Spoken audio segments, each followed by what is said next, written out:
Morning. Welcome back to the Bubble Chat. Today's guest is a dedicated registered nurse with 14 years of experience and a passionate advocate for mental health awareness. Originally from Long Beach, California, he has been calling the Bay Area home for the past 14 years. His unique blend of professional expertise and heartfelt commitment to helping others rebound him from depression, anxiety, and stress makes him a true beacon of hope in the community. We are excited to hear his insights and stories as he continues to inspire us and uplift those around him. Please welcome to the show, Jumping Jackson. Hello, Jumping Jackson. Welcome to the show. Thank you. I appreciate the wonderful introduction. I think I put your real name in it, but is it Victavian? So Victavian's my first name. Jackson's my last, but most people call me Jackson for short. Okay. Okay, so please welcome to the show, Victavian Jumping, in air quotes, Jackson. Yes. All right, let's have the first question. Okay. I'm sorry. I'll just ask the first question. Jackson, can you tell us what initially inspired you to pursue a career in nursing and more specifically mental health advocacy? Back when I was a youngin, maybe 6 years old, I've always had a passion. I used to help take care of my aunt. She had COPD, a bad lung disease, and I always was inspired to do certain things like to help her the oxygen,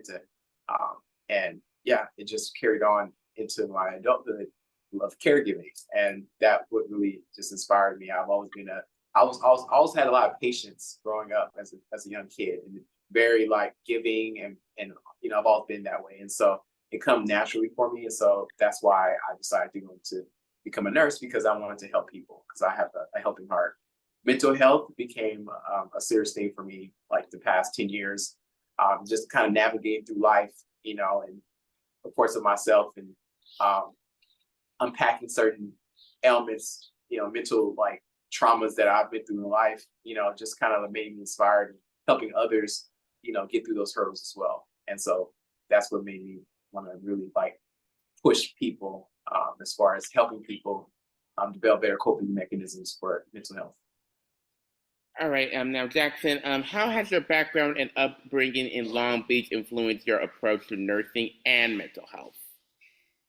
Long Beach is a very interesting place. High school, I would say had a big influence on like me wanting to go into mental health, because I had a lot of friends who didn't make the best decisions as a result of the stress and trauma that they've been through at home, and so that made me really want to like push it, become an advocate and help out those people to find better paths, to dealing with certain different elements. So I would say that was my influence. All righty. Adonis, do you want to go ahead and ask the next question, or? Yeah, of course. Okay, so we have mentioned that you are from Long Beach. We mentioned that you are a nurse. You said that you have learned or recognized that you have patients at a young age, right?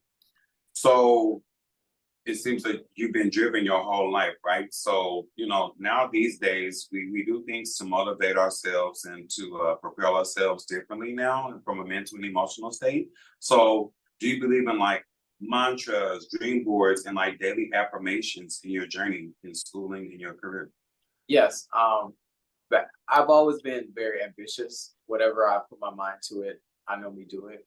And I would say sometimes ambition is not taught. You're just kind of born with it. So like see a situation and you're like, if it's scary, then you run away from it. I was one that's, no, I'm going to figure out how to make this happen. I was very self-motivator. So I think that kind of helped with my affirmations, because when I saw an issue, I was like, you know what? There's always a way to be able to get that answer. Yeah. So when you say that, ambition, that's not taught, intuitiveness, all those things are just like instinctive, right? Right. So, you only know what you know. You don't know what you don't know. So how have you learned, or how would you reroute a mistake? How about reroute a mistake? Mhm. Mistakes are lessons learned. Mhm. And, sometimes you got to make the same mistake over again before you actually learn the lesson. And it doesn't make it right, it doesn't make it wrong, because life is full of tests. And I look at mistakes as building blocks to creating the person that you want to be, cultivating into the person that that you need to be able to get past the next tests in life. So a mistake for me, one of was it I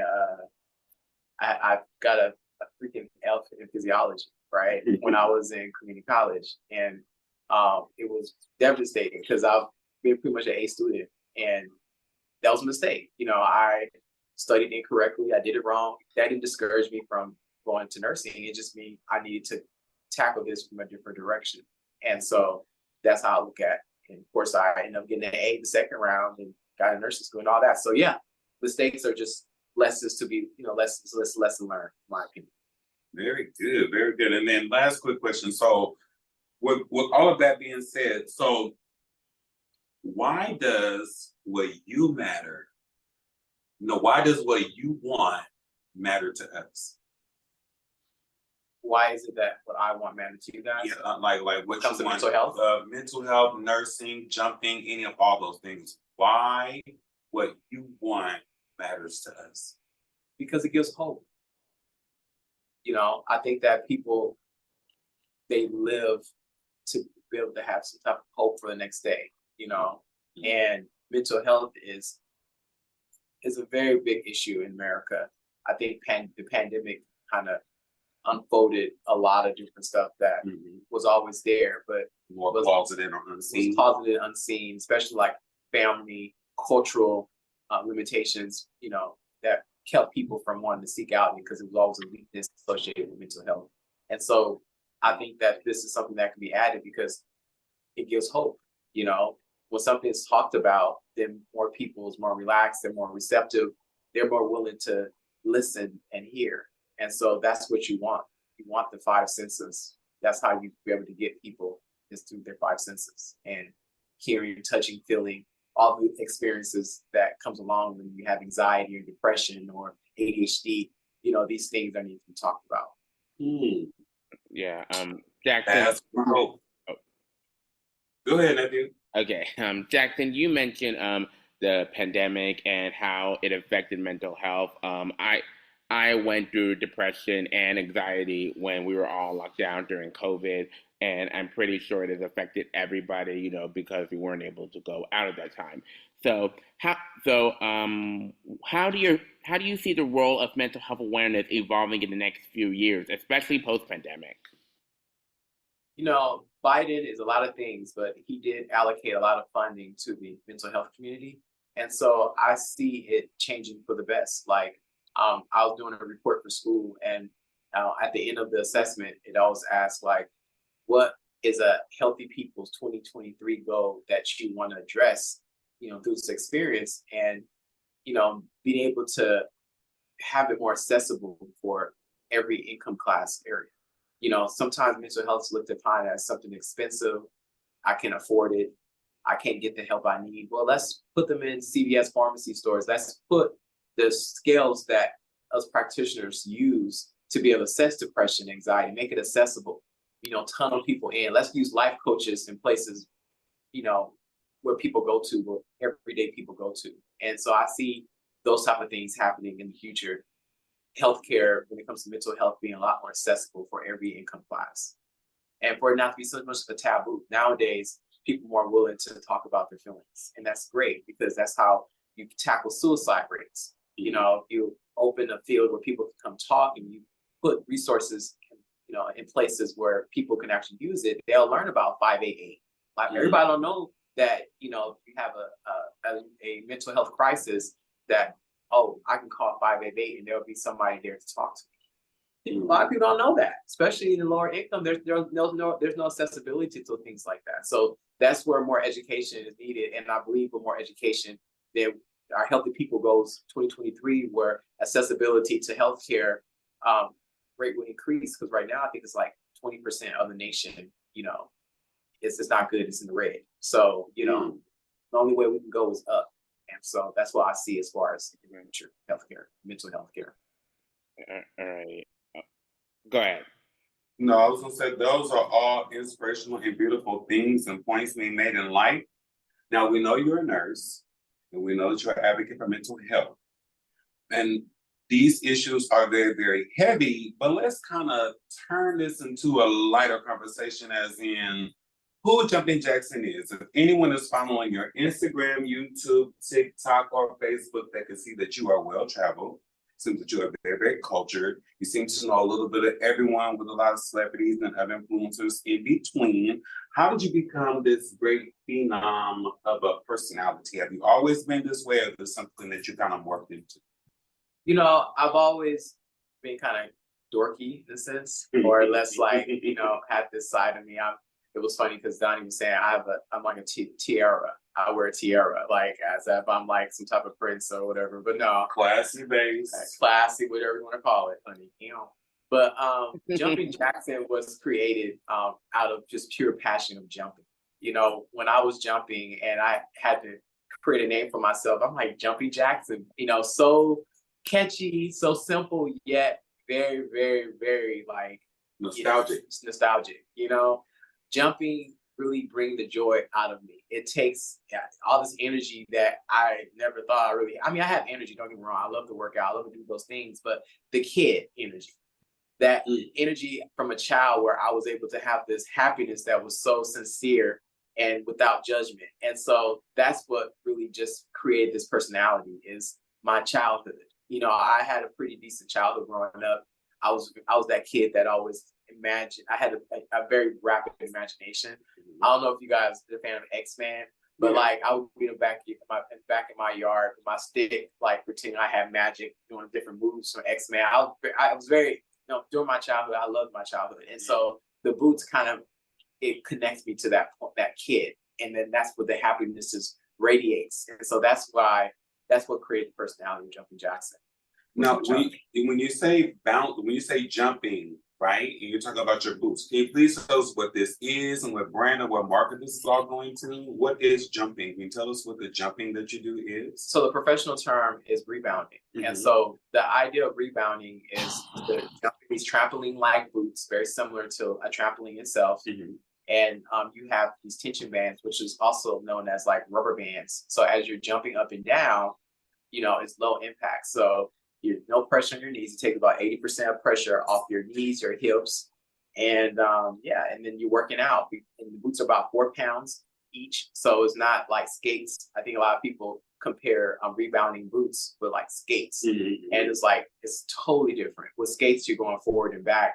With the boots, you're going up and down. And on top of that, it's heavier than skates. I think skates is like 2 pounds, 1.5 pounds. These rebound boots are 4 pounds. So it really does like pressure you to use your core. I tell everybody, you got to squeeze your stomach when you're bouncing.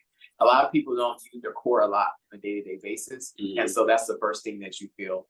The rebounding boots, that the brand of it is called Fit Boots. So I'm a Fit Boots ambassador for this company. And so that's where I think you told me you're the Reboot ambassador of Northern America. Is that right? Yeah, so that was the title.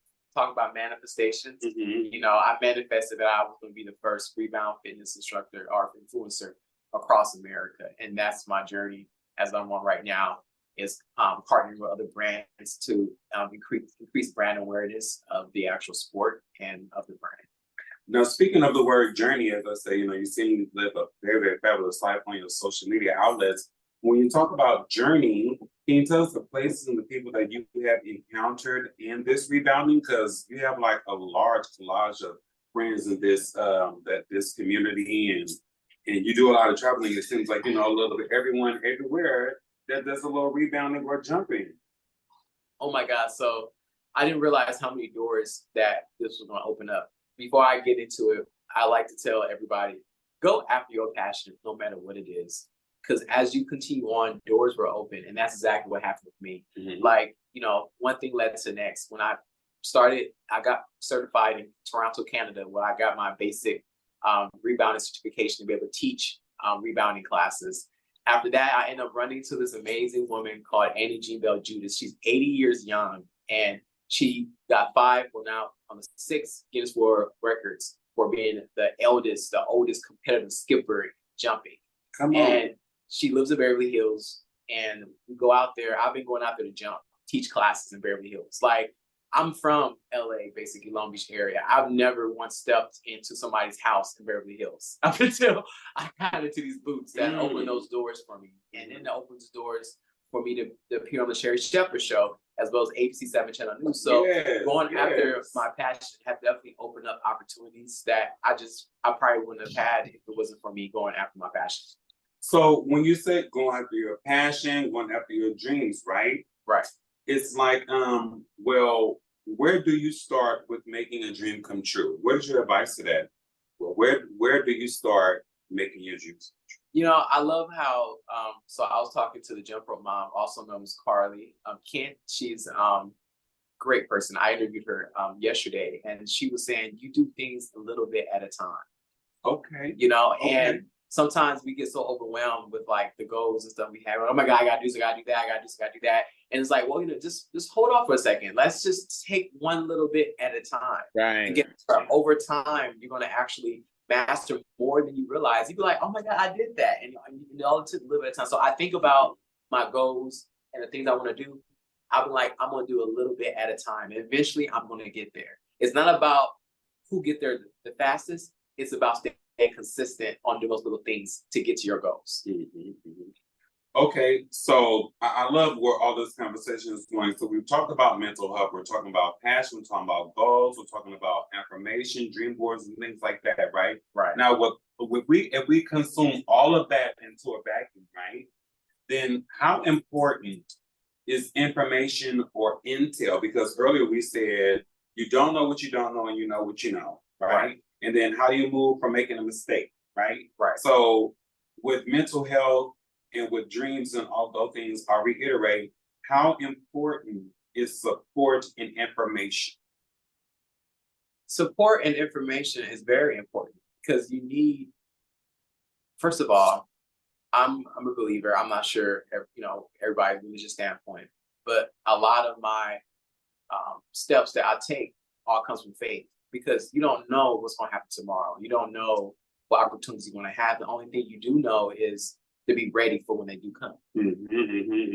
So mistakes is just a journey itself, because that's how you grow, right? Like, not every opportunity you're going to get, you know. So at the moment, you just don't lose hope. That's why hope is so important. Yeah. Jackson, going back to your nursing journey, you are working as a float pool nurse in the ICU, and I'm not a nursing expert, but I do know that for float pool nurse, thanks to ChatGPT, it requires adaptability and quick thinking. So could you share an example of a situation where your ability to transition between different units was particularly beneficial for patient care? Right. So like, I also float to ER as well. So an ER nurse, an ICU nurse, and a tele nurse, they're all 3 different mindsets based on what kind of patients they get. So like, I may end up, you know, going over to ICU where like we may have a patient who's in diabetic coma, who's on an insulin drip. And so we have to manage their blood sugars with the insulin drip. You know, I may be there for 4 hours, and then I may end up going to telemetry where now I got somebody, their heart rate is 180, and we got to give them a beta blocker to bring down the heart rate down to a very sustainable, you know, rate, which would be like 80. So that being said, every situation you look at what is the issue at hand that you're dealing with, you fix the issue. And when I say you fix the issue, you be like, okay, well, outside the vital signs, which are 5, you know, you got your blood pressure, your heart rate, respirations, your saturation, your pain level, the heart rate is the highest. So I need to make sure I cover that, and then make, you know, of course, the airway and everything else. So that's how I look at every situation, basically. We look at the 5 vital signs. What is the most essential right now to treat? And then that's how we go about it. So no matter what unit I go to, I'm always considering what is the highest priority. Yeah. With 60, I hope I wasn't talking too much jargon. Sometimes I can go into my jargon. And Don't worry. Don't worry. People be like, what the heck are you talking about? Yeah, I have to be careful. I'm like, okay, let me kind of like bring it down a little bit because I can go geek squad real quick. We receive and accept all of that. I just want to. Okay. With 16 years of nursing experience, including roles in telemetry, medical surgical units, and the ICU, how have these varied environments shaped your overall approach to patient career? You know, I would say like I think after 10 years of being a nurse, you know, I wanted something more. And I mean, overall, like I've always been a caregiver at heart, and so I've always been patient. And so I wouldn't say like my patience went even like more patient. No, I've just always had a heart to give out to people who's sick, you know, because I guess in a sense, how did it shape me? It's interesting. So like when I first got into nursing, I was a super nurse, right? I'm like, oh my God, I'm gonna do this, we'll do that, blah, blah, blah. And you quickly realize that people come to the hospital, you know, a lot of people, they have their situations that they're going through, and a lot of them don't care about taking care of themselves, or, you know, they do certain things because they don't want to live. You know, they're slowly doing suicide. So you start to become a little callous a little bit because it's like not everybody want a healthy body. You know, some people is okay with the habits that they didn't develop over the years, and especially eating. Food is such a familial kind of like situation where, like, over time, you've been eating this hot dog, right? You ate it in your 20s, you ate it in your 30s, you ate it in your 40s. Now you're in your 60s, and they're saying it's too much sodium. It's affecting your blood pressure. You need to stop eating that. You're like, no, how could this? No. Me and my family be eating hot dogs all our life. I'm about to eat me a hot dog and then end up having a massive heart attack, and now half the body can't move. You know, so for eating food is such a familiar trait. And so as a result, people come in the hospital because of their bad behavior when it comes to food. And so as a nurse, it's like you try to be as understanding as possible. You can. And over time, you just kind of like, you have to like, you know, you help as much as you can, but not putting your heart so much into it because you don't want to, you know, because people don't do what you say. It's like, you know, gotta let the process go. I would say me and being a psychiatric nurse practitioner program has taught me a patient a different way, that like, if I text somebody and don't respond, don't get anxious. Just know that something may have to happen. People are going through different mental health challenges that you may not be aware of. And you're absolutely right. I'm so sorry. I didn't mean to interrupt you. Oh, no. I didn't Go mean, ahead. but I just want to say this.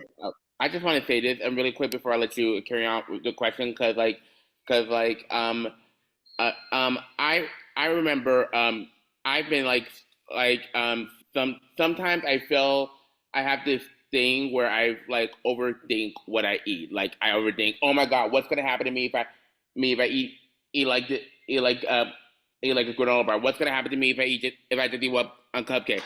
And I'm trying to like live like a healthiest lifestyle to the fullest as I possibly can, because don't get me wrong, I'm pretty much a foodie. I love food too much, but at the same time, I'm like aware that eating too much like junk food is like really unhealthy, and it can cause a lot of health problems like diabetes, stroke, high blood pressure, and most of these health problems can be fatal. So nowadays, whenever I eat like junk food like macaroni and cheese or some candy or even a soda, I practice eating those in moderation. It still takes me a little while to get the hang of it, but I've been more confident of, you know, not necessarily perfecting, but improving on my eating habits.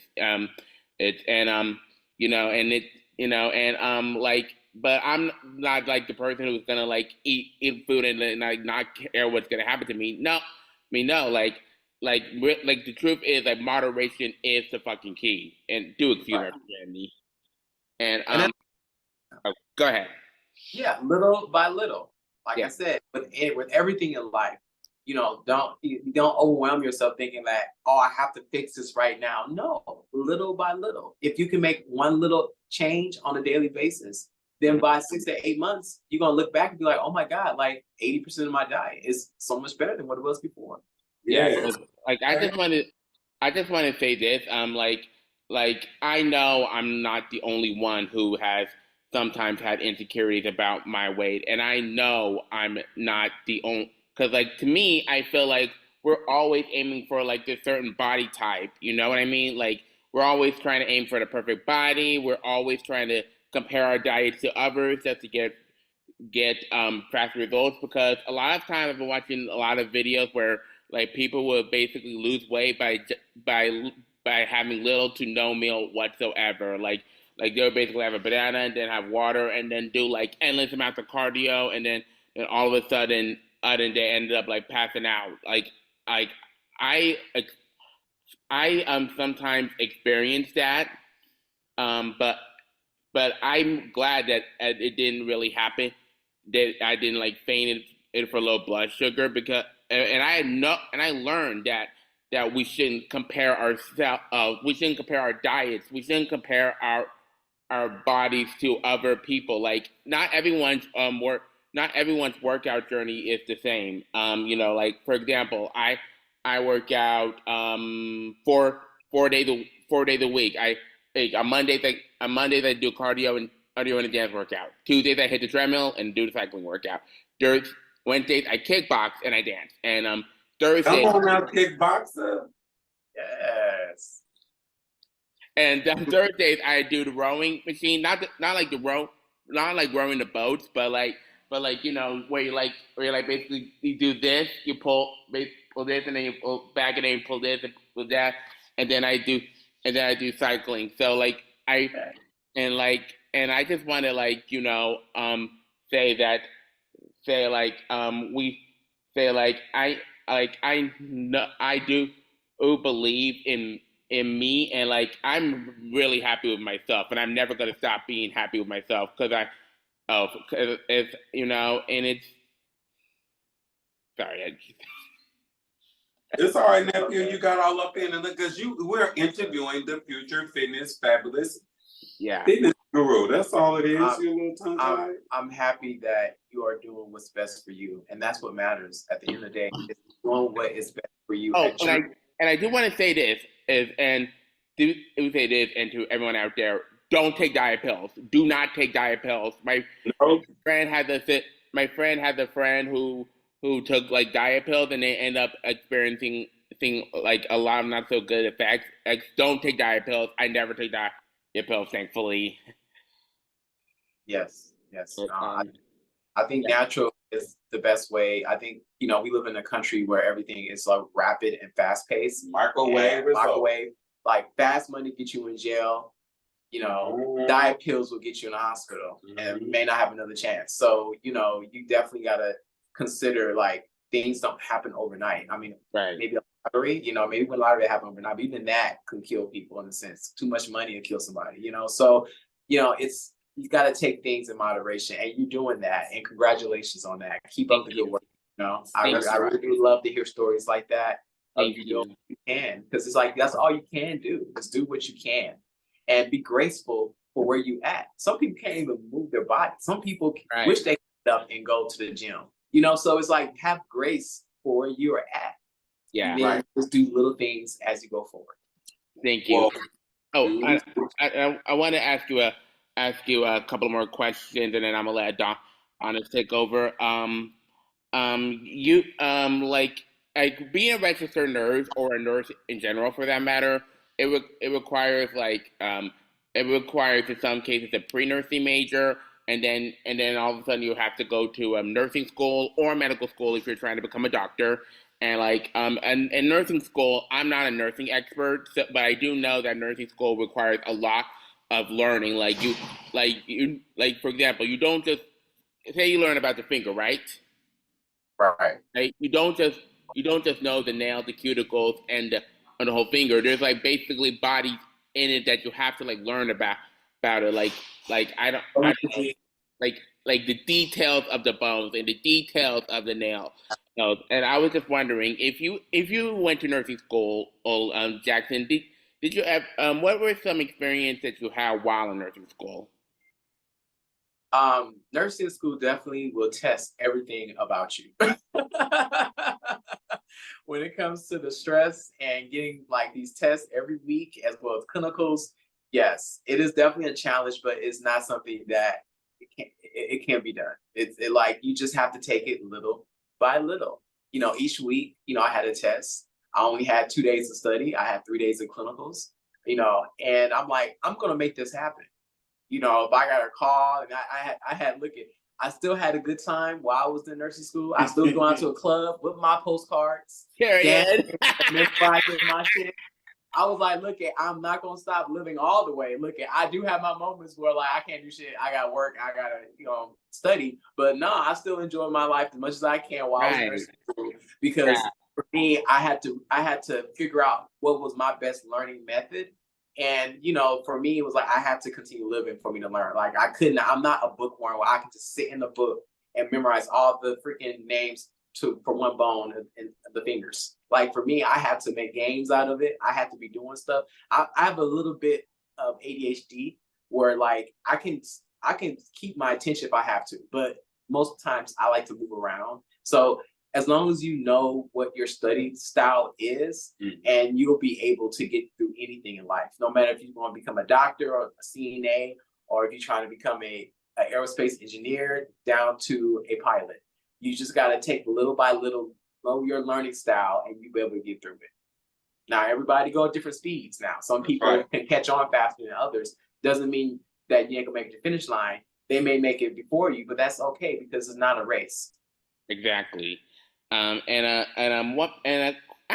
quick curious question before I let Adonis take over. Do you have any projects coming up that you want to talk about, or not in the moment?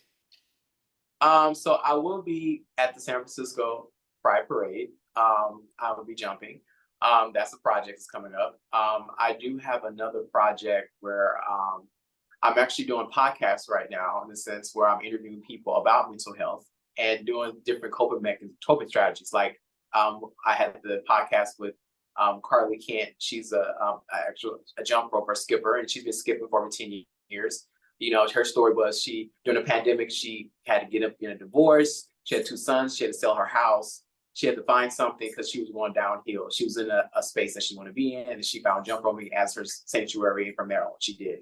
Like she started jumping, she found her passion, and she got back on top of her feet. So I've been finding that very like rewarding, just hearing people's stories and putting it out there, and just showing that yeah, there's people they have their down periods, but there's always a way before trying to take your own life or try to somebody else's life because of your own insecurities that you have within yourself. So I'm finding that to be a great project I'm working on right now. It's just going and interviewing everyday people and finding what their drive is and what battles they had in mental health. Yeah. And just out of curiosity, like the fit boots you've been wearing, will I be losing my balance when I wear these motherfuckers? No. I can answer that question and say no. I am a BKA amputee, and there are some functions that I do way better in boots than I can actually, you know, my 2 feet or my foot and my prosthetic. But there is no insecurity about falling down. The boots are very, very secure. They secure your ankles and all that. As he said, stomach in, shoulders up, and smile, and I think you can glide across the sky. The boots are very intimidating. I understand. However, once you put them on, the feeling that you had from looking at them would immediately change because you do have to use your core when you're balancing yourself up. And that's actually good. I mean, so it's like over time, you forget that you're using your stomach to balance yourself. And so that's why I tell everybody when they first get in the boots, you know, I tell them, okay, I'm gonna lock you in, I'm gonna have you stand up, but you need to start marching because these boots are not like shoes where you can just stand still. However, I stand still in my boots a lot, but I've been doing this for like 2 years, so my core is rock steady. I can literally jump up, you know, a good 15, 20 inches in the air, or well, not 20 inches. I can jump up a good 6 feet in the air and land. I'm so sorry. Give me just 1 second, and I got to take this phone call. Okay, no problem. You gonna put the thing on pause? Okay. Where's the other way? Okay.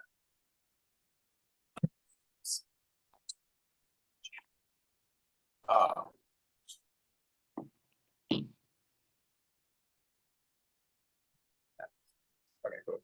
All right, go ahead. Alrighty. I think we were at a dot. I'll edit around this later, but Okay. I think Adonis has the next question. No, I Okay. was just saying, becoming one of the future fitness phenoms, right? Right. How do we catch up with you? It seems like you're always traveling, you're always going somewhere, you're with another influencer, Beverly Hills, East Coast, Columbia, and back. Where do we catch up with Jumpin' Jackson? How can we interact with Jumpin' Jackson outside of social media outlets? So of course, I'm on Instagram, YouTube, on Twitter.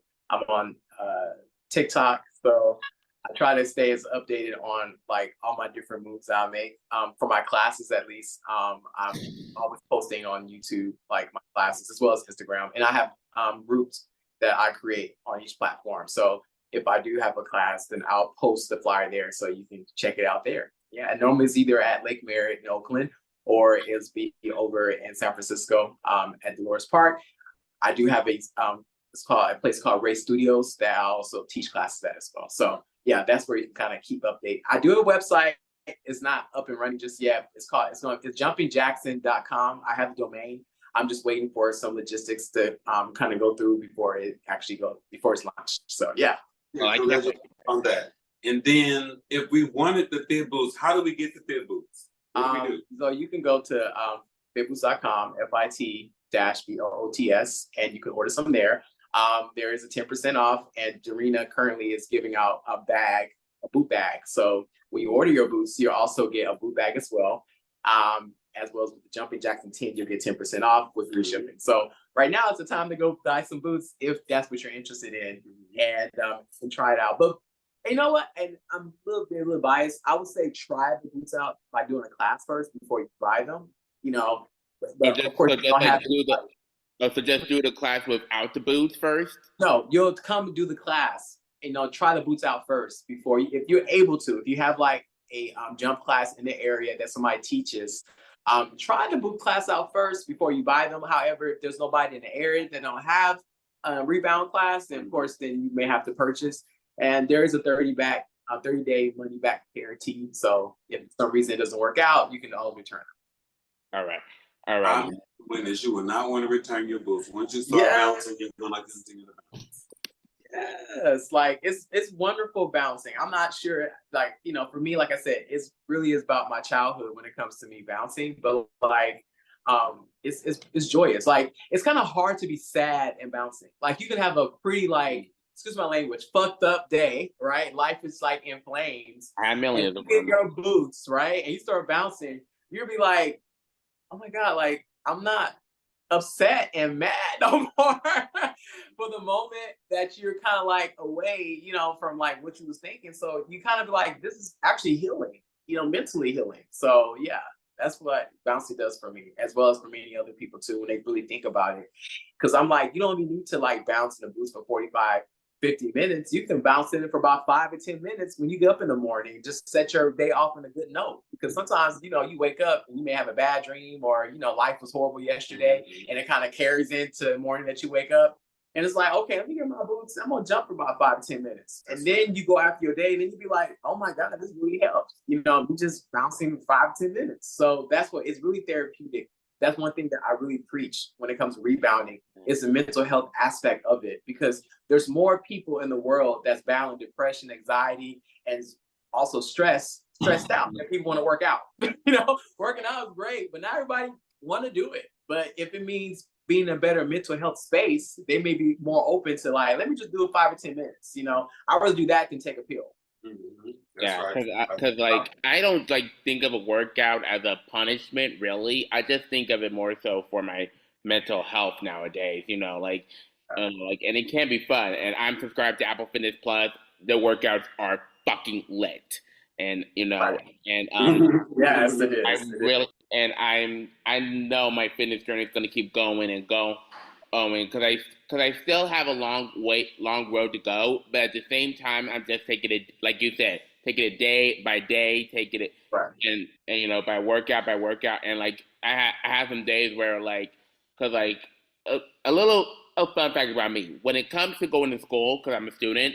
And I'm basically an early bird. I wake up, I kid you not, I'll wake up at around 5:55 and 5:50, 5:55, or 6:05 at the earliest, and I basically do my yoga workout, and then after that I just to wake up the body, to get it ready, and then after that I work out. But at the same time, like I had some days where I was like, I don't want to do anything workout right now, so I just take my ass to sleep. But a rest day is important, at the same, like because I don't want to get like too like crazy, That's understandable. Yeah. Okay. So so yeah.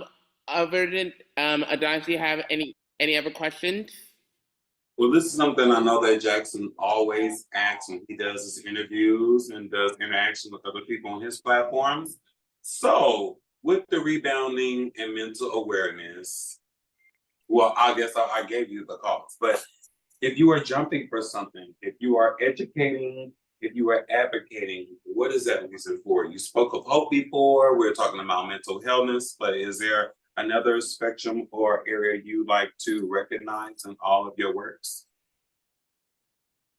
It was along the lines of I'm jumping for mental health freedom, and that people get the services and the treatment that they need. That's what I'm jumping for.